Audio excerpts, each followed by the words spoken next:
the principal witness this morning. No, but these are prejudicial questions. Okay, Mr. go ahead, Chair. go ahead, go ahead. Foremost to my mind, Mr. Chair, is the integrity, the impartiality, and the objectivity of the proceedings of this committee. Mr. Chair, you were interviewed on Billionario Channel by Ms. Pinky Webb. Basahin ko po, sabi niya, Senator Ping, para sa inyo, sino ba ang sabihin natin worth it or dapat na ikonsidera na state witness na ipasok man lang dito sa Witness Protection Program? And you responded, at this point between Diskaya and Bryce Hernandez, Mr. Chair, question is, does the chairman has the prerogative or the right to make judgment? No, that's my perspective, no? That's my personal opinion outside of the hearing or outside of this hall. So don't question my opinion. That I am is not my questioning opinion. your opinion, Mr. Chair, but you are the Let's not chairman quarrel of this here. committee. Anyway, let's proceed with the You are not testimony of the interested in the prejudicial question that I am going to raise, Mr. Chair? Go ahead, you raise your Kaya nga sinasabi ko sa inyo eh. You're An questioning my investigator, opinion. we are investigating. Away kagad tayo rito. Mr. Chair, we are still in the Hearing is suspended. investigating.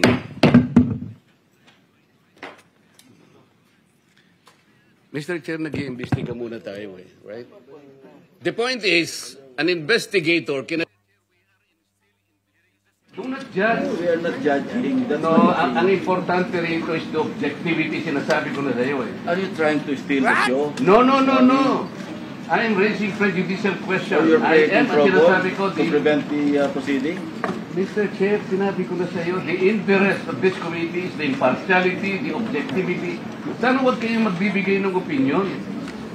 Why did you choose, for example, Bryce over to this guy? That's my opinion. You cannot question my opinion. Outside of this hall, you cannot question my opinion. You also express your I am opinion. questioning your opinion because you are the chairman of this committee, Mr. Chair. What's your prediction? Ang mangyayari nito, so, mas credible si Bryce kaysa Diskaya. Bakit ganon? Why are we trying to prejudge this? Hindi, Mr. President, we are still in the process of investigation. If we are in the process of investigation, Why are you then so we should not protective of judge. the Diskayas? Why are you so protective? I am not protecting them. Mabuti sinabi mo yan, Mr. Chair. Pwede ba nating i-record ito? Palagi niyo sinasabi, I am protective of the Diskayas. When I was chairman of this committee, sinabi ko na sa inyo, the only remedy provided under the law is for them to apply if they qualify under the process of Witness Protection Program. That's all what I did. Session is resumed. Session is resumed. Mr. Alcantara, you proceed. Thanks, Mr. Chair. Mr. Alcantara, you proceed. I will register my continuing objection, Mr. Chair. I will question the objectivity of these proceedings if you will not allow me raise these points. Maybe in the plenary this afternoon I will raise it. Go ahead.